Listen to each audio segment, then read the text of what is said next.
Hello guys, magluluto naman ako ngayon ng palabok. Boil mo lang yung noodles mo ng 15 minutes. Habang nagpo-boil ka, boil mo rin yung itlog mo. And then isute mo yung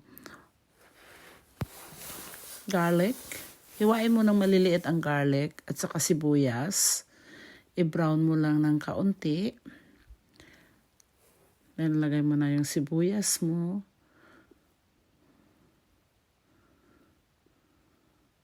Ang palabok na to guys is ready in 30 minutes lang. Yan. Lagyan mo ng shrimp. Hiniwa ko yung shrimp ng maliliit.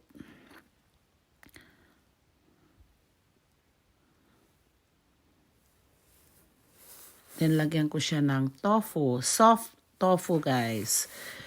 Walang meat ang aking palabok. Shrimp lang at saka soft tofu. Yan. Masarap siya. Subukan nyo magluto nito.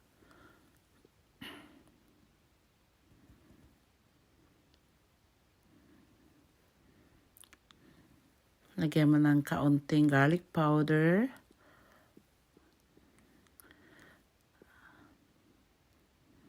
Tsaka chicken powder. Then i-mix mo na yung palabok mix mo. Sundin mo lang yung instruction sa pakete. So ang nilagay ko lang is 1.5 pack with 4 cups na water. Yan, i-mix mo lang, mix well yung water. Lagyan mo ng asweti para pampakulay.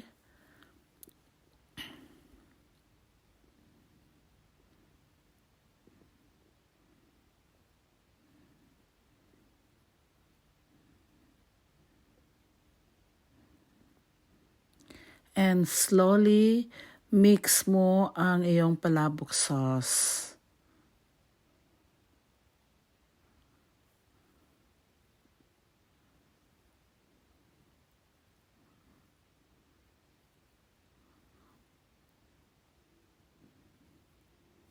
Dagdagan mo ng paminta.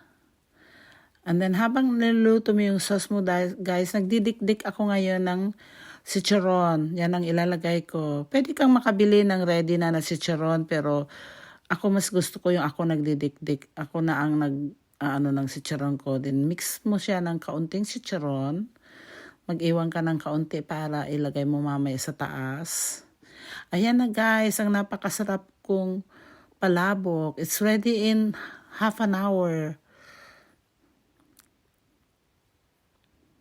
I-try nyong lutuin ito. Napakadali lang.